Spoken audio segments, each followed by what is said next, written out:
Oh. Oh, you melted a mountain for doing real mountain. Oh, love it. That's what you call that's called art. Have you heard of it? Apparently not. Not this level. Yeah, yes, because you're a Philistine. That's why. Okay, here today, gone tomorrow. Yeah, the official title. Yeah, it's a clever pun. Do you get it? Because its heir is like he is the prince. Because that's the shocking reveal to this game, Neil. We're not playing as the Hench King Graham anymore. No, we're playing his soy boy libtard son. Alexander, yeah. Nearly forgot his name there for a second. Until the cutscene helped you. Yeah, we actually did help you out there, yeah. Thank you. I'm liking the 3D graphics now on the fucking cutscene. Yeah, it was produced by Dire Straits. Yeah, it's break into money for nothing now. Exactly, yeah. The corporate progression is completely the same. Thank you, Mother, as I have this entire conversation with your midriff. Thank you, Mother's pelvis. I'll try, Mother. Oh, I'm just so moody. Why can't you make eye contact with anybody, Alexander? I'm neurodivergent, Mother. I don't know what that is. Crippling bonitis.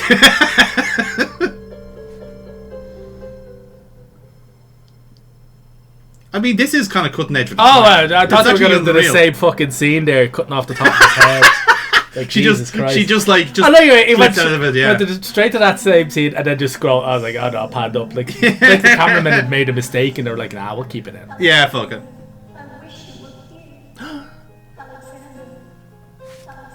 Peter Gabriel on the piano, ladies and gentlemen. Wait! Mother, come quick! Mother, I have turned 180 degrees. You're white as a ghost. Mother, I saw Cassandra. She was in the mirror. The magic mirror? This must have looked great before The it was magic compressed. mirror? The magic mirror? We've just hung it there. The stars. As opposed to all the other mirrors we have in this palace. Non-magical. Her window. I can navigate by the stars. Oh, Alexander. Do you think the magic mirror has like a call-up tone like Skype? Yeah, after you're done with it, it asks you, how was that call? And you have to give it 5 stars. So, this mirror is being recorded. Do you consent? No!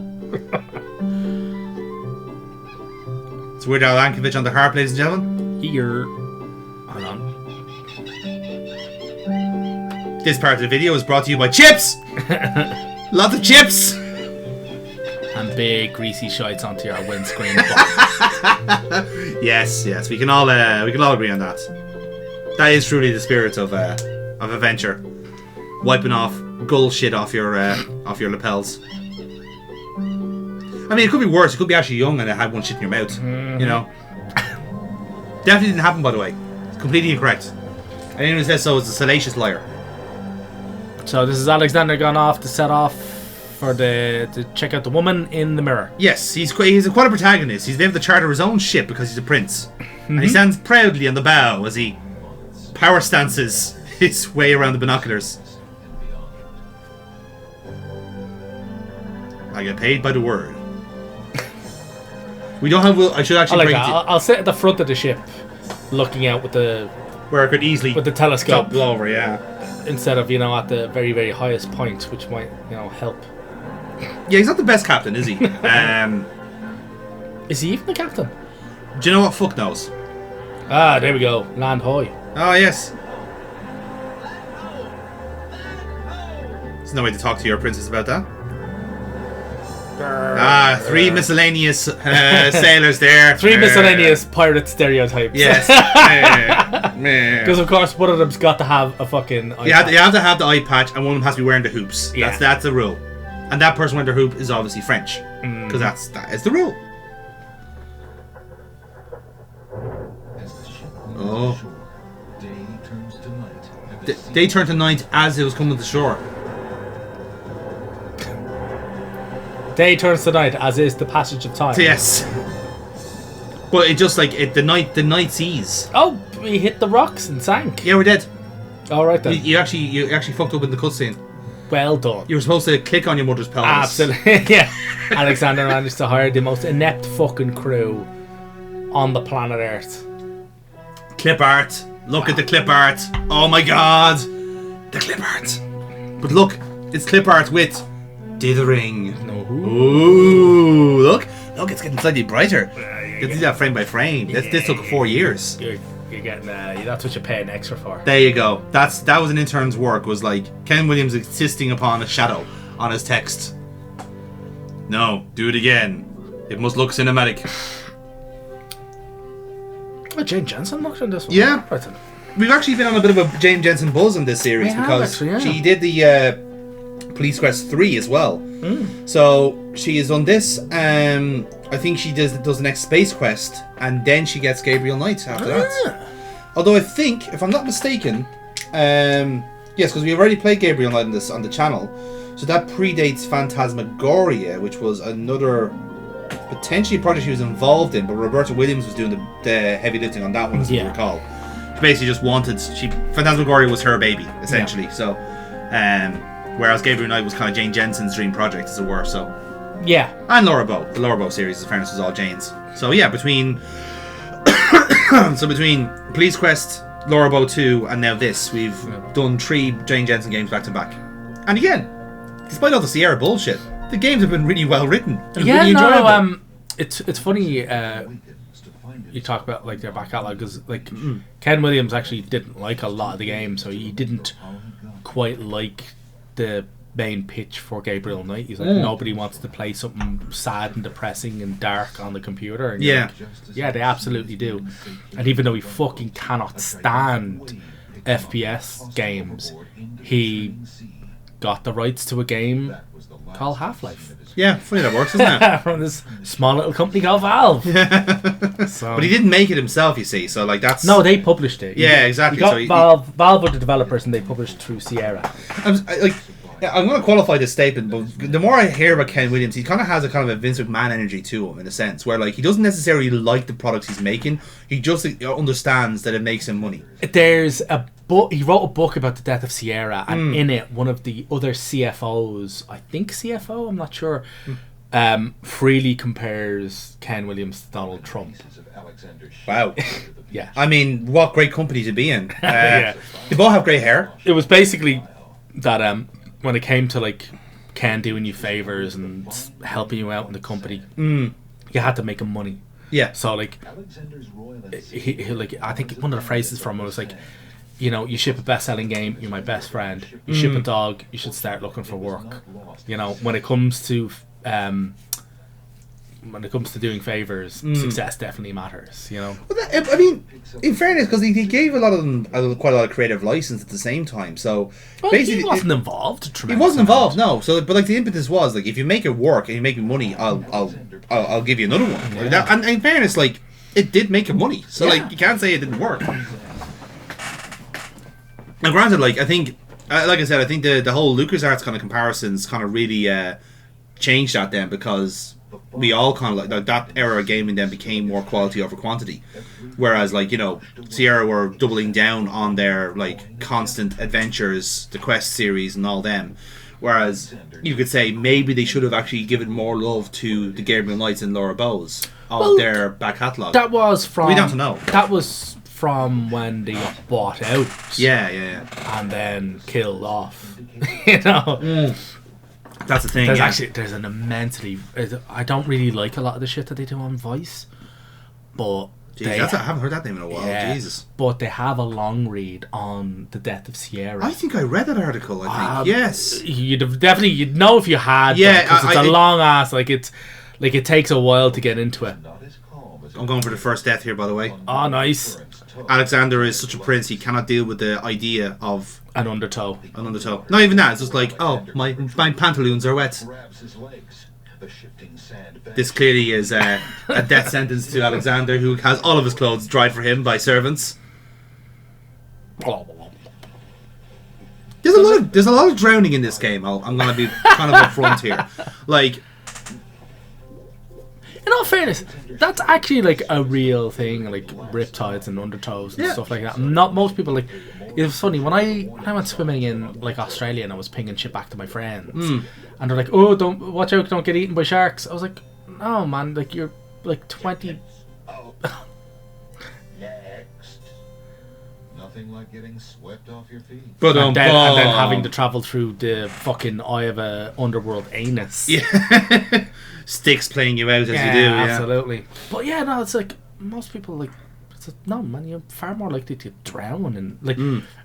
Most people can name you like 5 species of shark, but can't spot like a riptide or where an undertow is. Yeah, because it's not interesting. That's the thing, yeah. When somebody gets eaten by a shark, everybody knows.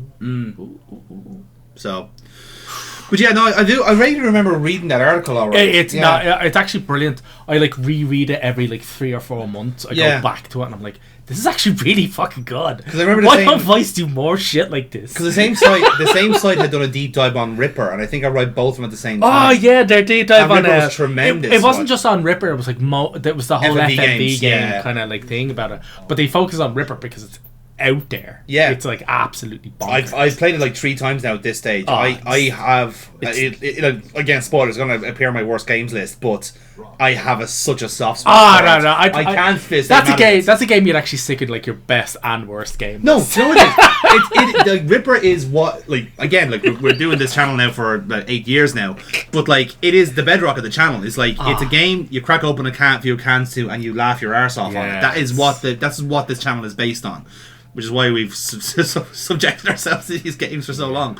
But it's the same thing though. It's like it has that unique charm to it, where like even the people making this game probably realize it's going to be a little bit shit, but they still do it anyway because like you really cannot say no to having like when you have the actors in the room and they're completely taking the piss. No, it's just they're acting on green screen when it wasn't a thing to act on green. That's it. Loads of actors act on green screen, you know, and unless you've done stage acting, nothing's going to give you the kind of corpus of knowledge for acting against the backdrop of virtually nothing. See, that's the thing, you know? It's very and most of them haven't, but most actors now do. But so they were literally like when you go back to the FMV stuff and all this stuff, like you don't realize they were literally pushing. They were at the spear tip of the technology. They were literally doing everything on it. Like they were doing everything on it. They were literally right up at the edge, at the limit of what the technology could do. Yeah, it's crazy, you know. There's another game I was trying to think of that's very similar, and it was I'm going to have to get the name for it now because it was like that. It was like Who Framed Roger Rabbit. It was Toonstruck. Toonstruck was awesome. Yes, so that's one I want to try. I want to work into the channel at some point. What was the actor in Toonstruck? Was it Christopher Lloyd? No, it was. I can see his name. No, you're right. It was Christopher Lloyd, actually. Yeah, it was. It fucking was Christopher Lloyd, yeah. It was Christopher Lloyd, Tim Curry, and Dan Castellaneta. Yeah, because I remember Christopher Lloyd because he was the villain in Who Framed Roger Rabbit. Yes. The absolute piss out of me. But that's just a fucking tremendous game. Like it's so much fun. But same thing with we played loads of FMV, unhealthy amount of FMV games on this channel. But there's a reason for it. It does actually get unhealthy after a certain point. It is actually like damaging to your health. Like, organs start to fail and shit like that. You know. Yeah, actually, my kidneys had shut down after the 7th test. Actually, I remember that. Now I've noticed as well now because the version I'm playing here is on Good Old Games, and I think they've done a little bit of a touch up on the graphics because these portraits are updated. It might be, isn't it not just like this is the SVGA version? The SVGA version, yeah. The Super Amiga version or something like that. Yeah, as opposed to the VGA version, because this guy Alexander has got a fucking glam up to beat the band. Yeah, absolutely. Like he looks like he comes across like a proper dork. Yeah, he looks like a fucking main character in a David Lynch movie. Yeah, and now, I was about to say, like this, now he's like brooding on screen. It's like, you can't brood. Your voice does not say brood. You are angsty.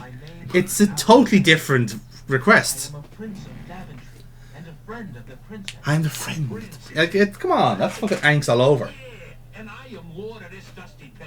Step aside. You'll not be getting into this castle without some proof of your claim. I love the fact that like the brief of the voice actor here is you are playing a dog guard. Well, I'll just speak very roughly then. Mer, mer, mer. I'll be British. You're playing a dog guard, not a guard dog. A beggar can own such a coin as well as a prince. This proves not me. And I love that because it's in a foreign land, the accent can be as inconsistent as we want.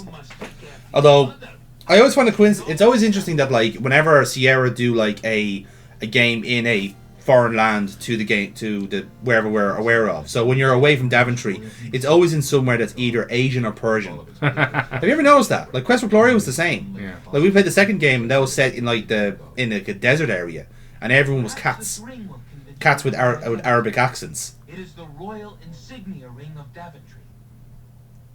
I'm sure. Just let me take a look at that ring. I heard that during my first prostate exam. Sorry, Your Highness. It's just that princes are so uncommon in these parts. You literally guard a palace, you dickhead.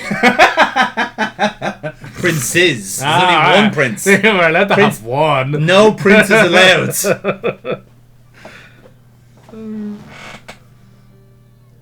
You can go now. Oh, who's this fucker? The guard returns a moment. That's Captain Saladin. Captain Saladin speaks with a voice that is gentle, but reflects a will of iron. Prince Alexander of Daventry, I presume. Oh, they have the fancy voice for this one. Of course, and he's a border collie. Lassie. It's not even that, but like they have the one good voice in the office as well. It's like, Gary, we need you to certainly. What would you like me to do? I can do voiceover work. I can do trailers. I want you to play a dog. I can do that as well. Would you like to hear me woof? No, Gary, you're grand. Thanks. Just play the role. Prince Alexander of Daventry. Brr. What is it that you seek, Prince Alexander? How come they're all human? Pardon the Man, that's a question, isn't it? But I came to see Princess Cassima. Maybe it's like BoJack rules, and just some people are animals for no reason. King Grey saved my family and I from imprisonment under an evil wizard named Mordak. Morlock, of course, who kidnapped Alexander in King's Quest 3. And the princess. Yes. When my father rescued us, he also liberated Cassima and sent her home. Then your father has my gratitude, and that of the entire kingdom. But I'm afraid I still fail to see the purpose of your visit. Well, The man playing tennis here in the background is some crack, isn't he? With his fucking glazed over. He's like he's balancing Watsits in his eyes. an invitation to visit. I have no doubt she did exactly that at the time, Prince Alexander. However, things have greatly changed for Cassima since her ordeal in Mordak's castle. For one, we're now a democracy. Cassima's parents You're sentenced to death. became ill and died while she was gone. Cassima is sequestered in mourning for them as befits a princess. She is not receiving Never visitors fails. of any kind. She's been in mourning for I think you're 3 years. appropriate. Couldn't possibly meet you. It is time for Cassima to take her responsibilities seriously. With her parents gone, she no longer has the luxury to be... Yeah, if she just signs the papers, she can be released. As was her parents' wish, Cassima and I are to be wed. I kind of want the Ellie Noir fucking overlay to come up here, just X out. It's like, what is it about you two that just As a don't seem prince compatible? And a gentleman, it would be best that you leave before there is any further embarrassment. I see. I suppose that I was mistaken. I thought for certain that Cassima... There's some great acting here. Well, I apologize. A young man sees... I mean, I don't know about you, but I'd be kind of raging a little bit. Like, after travelling halfway across the world on a fucking ship full of like 3 smelly sailors, and that's it. Adventure over, job done. Like, I just wouldn't stop going on about his fucking eye patch. Yeah,